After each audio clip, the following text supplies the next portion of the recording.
stimulus. It's an interesting term. It's a substitute.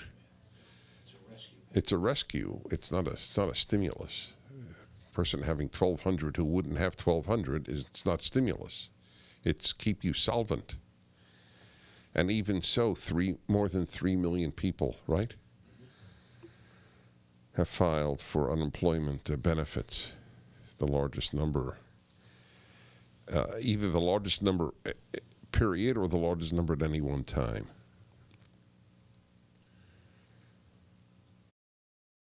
It may be absolutely necessary. Literally, only God knows. But I do believe that honorable and honest people have to debate it. There is no debate in the media because the media have no interest in intellectual honesty. None. Do you hear me? CNN, NBC, ABC, CBS, MSNBC, they are worthless if you care about truth. It's not that they say, how can we lie today? Although to a certain extent that exists because NBC's head who said our mission is to get rid of Trump? But this was true before Donald Trump was president. Their mission is not to give you the news. Their mission is to give you the way they look at the world. Do you know how many scientists have a different view of what we're doing? Are they ever on television other than Fox News? Are they on Fox News? I can't say. I'm watching much. I've been reading to you from totally unassailable sources, doctors who have a different view of how long there should be the confinement. Doctors know medicine, and we should get their knowledge of medicine. Doctors have saved my life, literally. But as regards advice on how to run a society, they are not the only voice. They see the worst. Do you ask policemen, how do we deal with crime? Asking doctors how we should deal with an epidemic is the same as asking police, how do we deal with crime? We clearly want the voice of police, but police don't answer the question. They see these things, and so they have a certain view, understandably. Most interesting story of the day is from the Financial Times. Sweden bucks global trend with experimental virus strategy. Sweden has become an international outlier in its response to the deadly coronavirus outbreak by keeping schools open and adopting few other restrictions, as the Scandinavian nation embarks on what one health expert called a huge experiment. Sweden is the largest European country with the fewest limits on where people can go and what they can do. Schools for children up to the age of 16 remain open.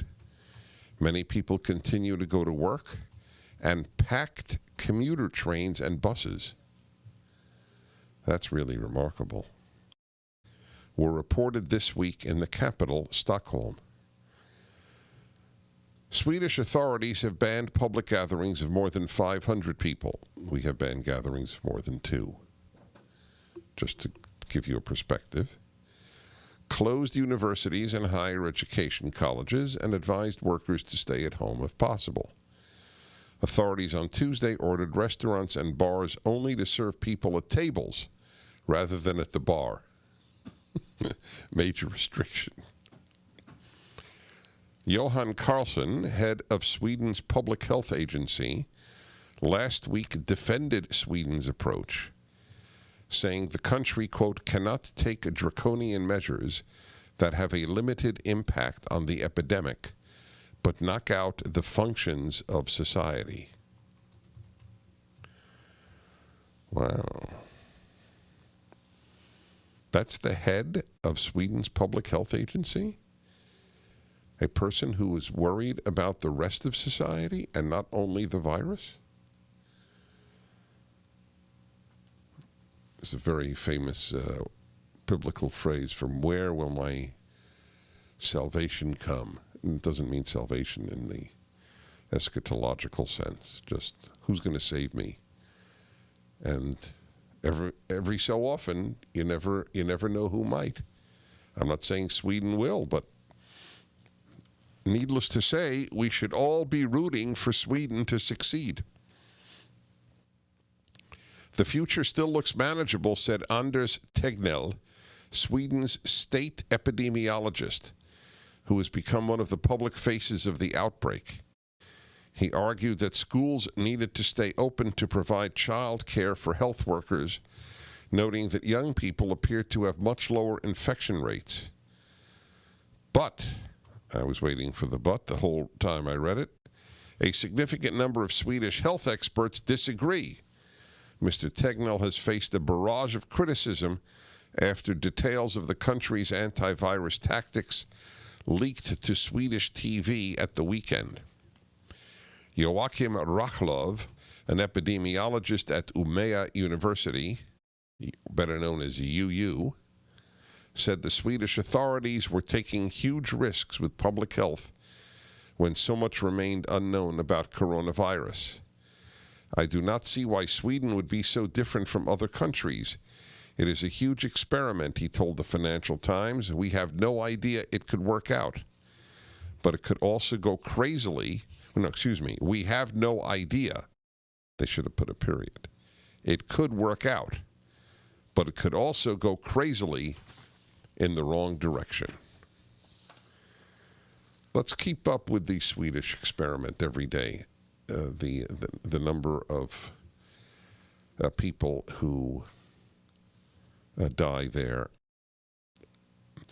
My dear friends, I sit in stunned astonishment, which is redundant, but I do, at how often I hear, even on stations I broadcast, people speaking about the alarming increase, quote-unquote alarming increase, in the number of people with COVID-19 who test positive. As I read to you yesterday, there are people in the UK who assume half of the UK has had it or has it. The reason the numbers are going up is we have a larger number of people tested for it. 9,600 people have it in the UK. 9,600 people have been tested positive. Yeah. But for all we know, it's tens of millions. Yeah, but I mean, the idea that they think that half the country has it. No, I wouldn't be surprised if half the country did have it. That's my point. I don't know that it's not true. We don't know. But the numbers tested positive doesn't tell me anything. If anything, I want you folks to understand, if the numbers tested positive are very high and the numbers who die are very low, that should be reassuring to you. It should not be alarming. It should be reassuring.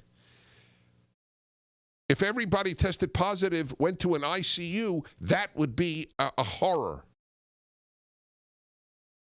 The fact that the numbers of those who are stated to have the virus go up while the deaths go up incrementally is reassuring, not alarming.